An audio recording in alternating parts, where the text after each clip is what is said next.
Two Chaps, Many Cultures, episode number 212. And we're talking about showing up or showing off. Is there a difference? How do we interpret it? It is one thing that we hear from clients, and we're going to talk about it today. Stick around.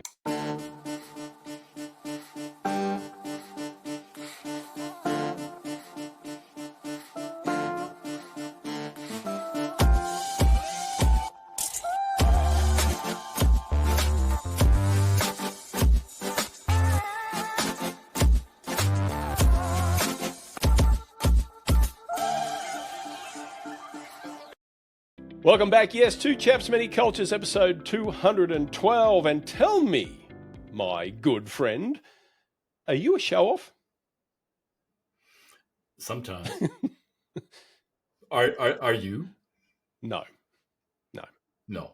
Are you sure? Oh, okay. So there is context to this, right? And this is why we're talking about this, right?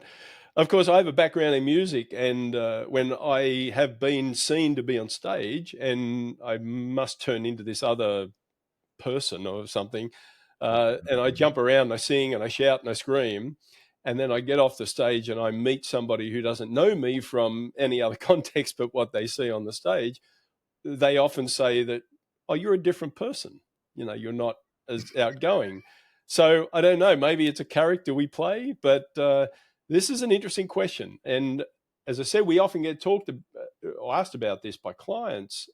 If they come to a country where self-expression is promoted and encouraged and sometimes necessary in the workplace, and they don't come from that culture, then how do they make themselves adjust and how do they assimilate? And this is it's so common that we thought we'd talk about it today and work our way through it. So do we show off or do we show up? Do we show out? I don't know. I find it fitting. It's episode 212 for this topic. Those of you who make phone calls inside the US or to the United States, you might know that 212 is one of the area codes for New York City. And New York City could be described as a place, particularly Manhattan and Brooklyn, and maybe all the five boroughs, a city that can be showy. It shows off sometimes. If you've ever been around Times Square in Manhattan, that is definitely a place where the city is showing off. And New Yorkers probably like to think of themselves as we show up in numbers when needed and when we need to get a job done or make our voice heard, right? So I'm not saying that New York per se is a place that is showing off in terms of bragging or being ostentatious, but it is a loud place. And it is, even though some might say New York is not the United States, it's New York. New York City is different than the rest of the country. Yes, I give you that. And somehow New York City is maybe an exaggerated example of what US culture can be, meaning loud, taking its space, making itself seen, heard, and felt. And that is a characteristic of US culture you see in many parts of North America. And as Brett just said, it is a behavioral quirk or a behavioral characteristic that people from other cultures often don't intuitively understand or sometimes even struggle with, because in my native culture, and I think Brett in your native culture as well, showing up, especially showing off in public, being braggadocious, is a behavior that is not encouraged. It is even sanctioned. How is it sanctioned or restricted in your native culture? Well, we have a term for it, the tall poppy syndrome. So anybody who does put themselves above the crowd or seems to be making a big deal of themselves is usually brought down to earth pretty quickly. So that in those spaces, we usually just kind of, we work with each other, we work around each other, we leave a little bit more space for each other. And that's just a normal human condition in my country. And there's other cultures that have versions of this as well, many other cultures. And then you've got to think about that in the context of a professional who moves here, who then observes this behavior. And then not only, they may even not speak the English language as a native, and they may interpret that as the fact that, well, they can't get a word in, they can't seem to establish credibility as quickly as they did in their home country.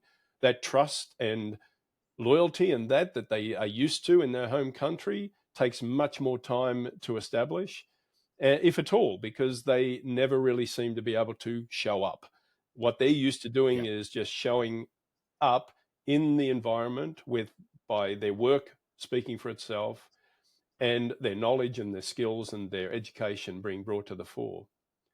And so if you're in an environment, of course, where that is still true, people are educated, they still have knowledge, but there's a lot more of an expressive nature. And in fact, as I said before, it is a necessary part of this culture to speak up and be a part of the conversation, because this is really an egalitarian environment.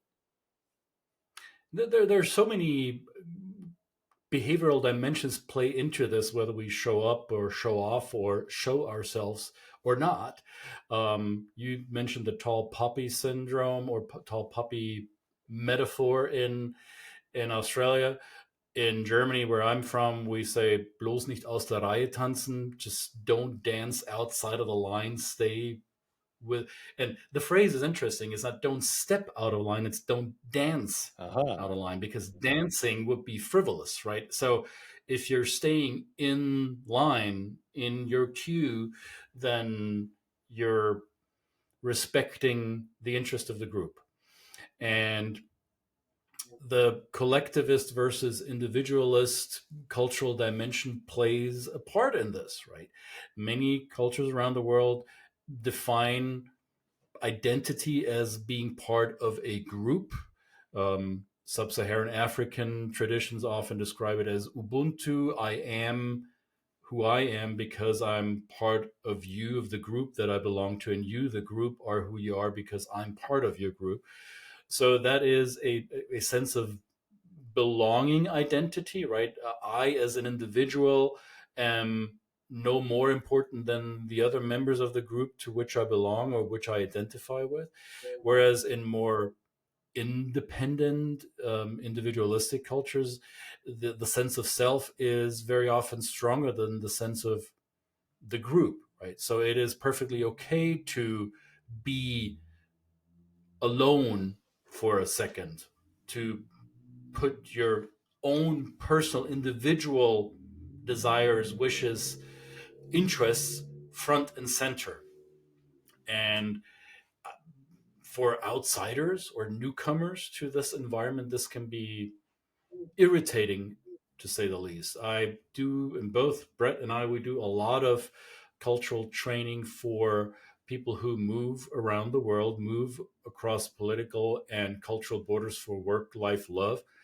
And those of our clients that come to the United States are often flabbergasted by that. They don't know how to handle it, not only in the professional aspect of their lives, but also in their social circles. And if they have children who attend a school in the United States, they are often dumbfounded at how their children's behavior is changing in a very short period of time, much, much quicker than the parents adjust their behavior, because children are much more intuitive about how they do this.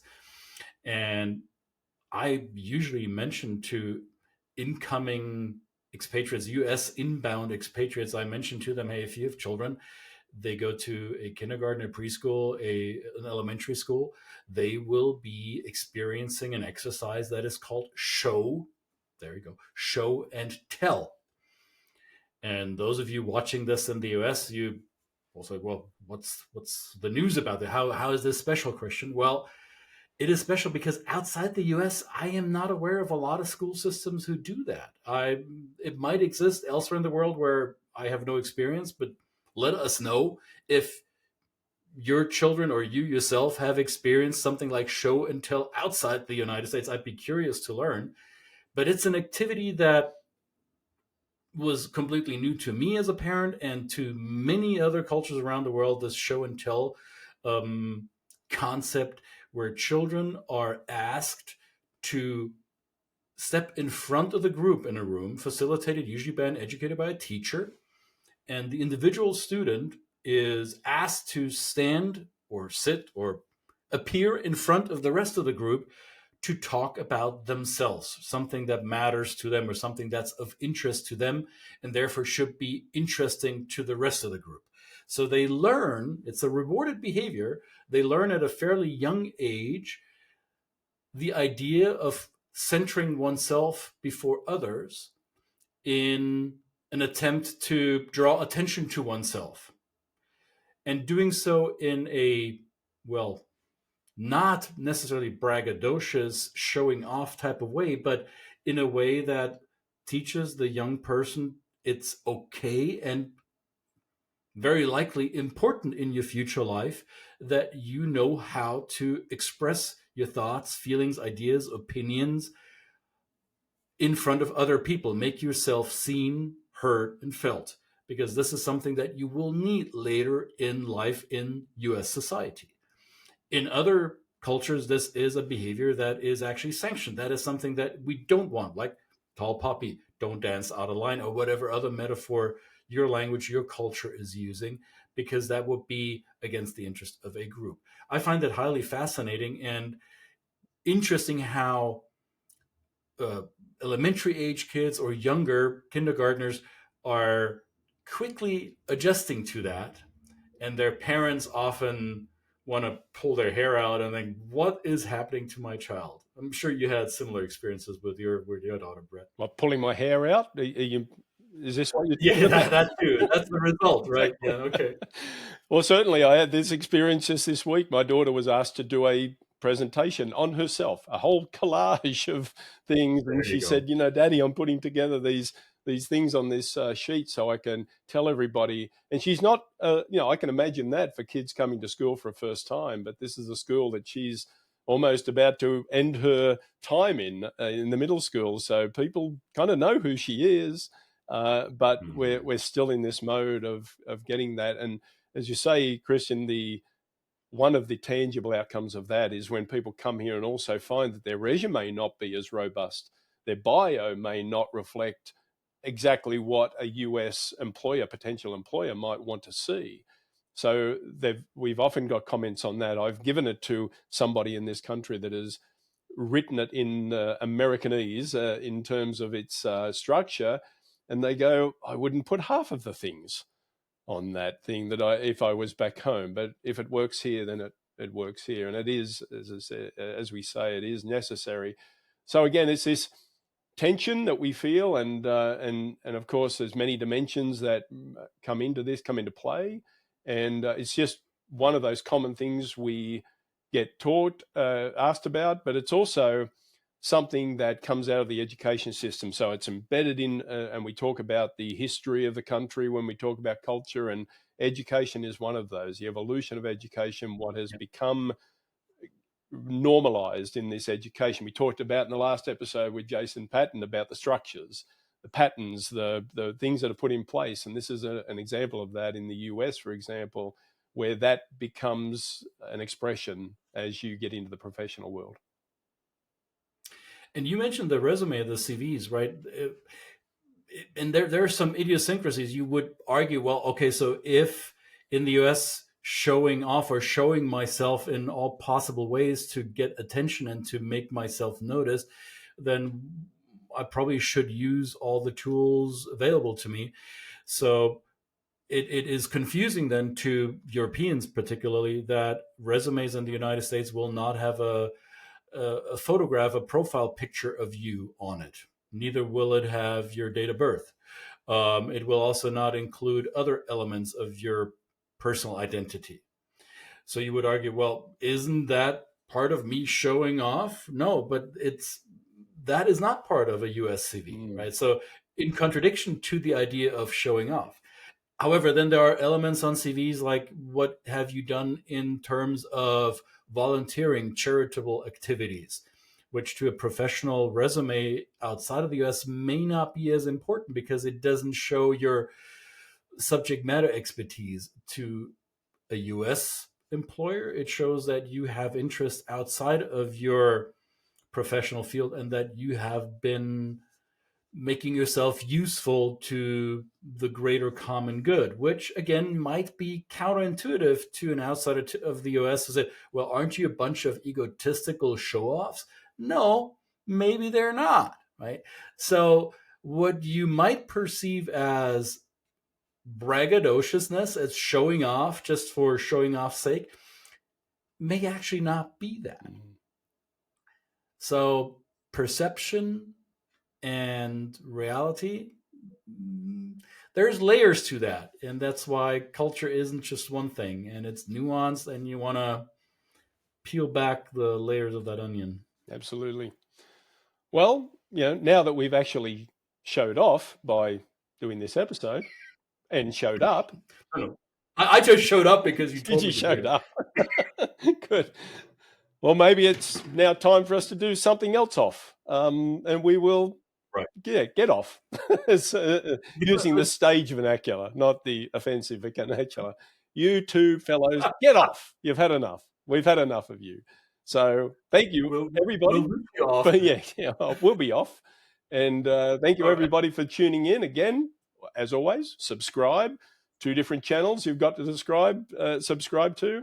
Please subscribe. Please ask any questions, make any comments, all of those kind of things. And as we always say, we love to invite people on here as a guest. If you can go back to episode 211, you'll see Jason Patton. Very interesting conversation with a very interesting person with a great background. And you're probably one of those people watching this now. So we want you. So we're going to bring you more content. And again, we will maybe show up next week. How about that? And let other people show themselves off. Absolutely.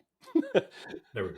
All right. Episode 212 in the can. See you next time. Bye.